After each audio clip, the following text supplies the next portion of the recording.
mapanganib na operasyon laban sa iligal na droga ang isinagawa ng mga tauhan ng Philippine National Police at Philippine Drug Enforcement Agency ang nagresulta sa pagkakaaresto sa isang suspect at pagkaka-recover ng mahigit 2.7 milyong halaga ng hinihinalang shabu nitong Biyernes ng hapon sa Ampao, Lanao del Sur.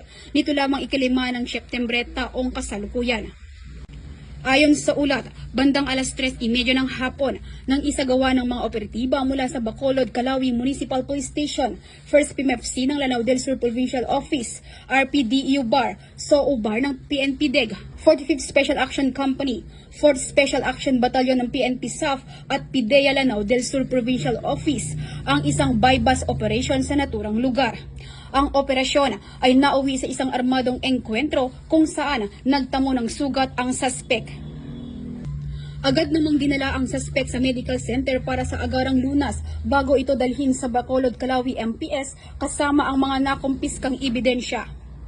Nakuha mula sa suspect ang tinatayang 406.9 gramo ng hinihinalang shabu na nagkakahalagang 2,766,920 pesos, bypass money, isang caliber 9mm pistol na may 10 bala, 6 na fired cartridges mula sa parehong baril, at iba pang non-drug items.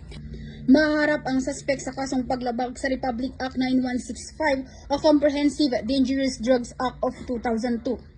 Sa isang pahayag, sinabi ni Acting Chief PNP Police Lieutenant General Jose Melencio C. Nartates Jr., ang matagumpay na operasyon na ito ay patunay na walang humpay na dedikasyon ng ating mga kapulisan at mga katuwang na ahensya sa pagpapatupad ng batas laban sa iligal na droga.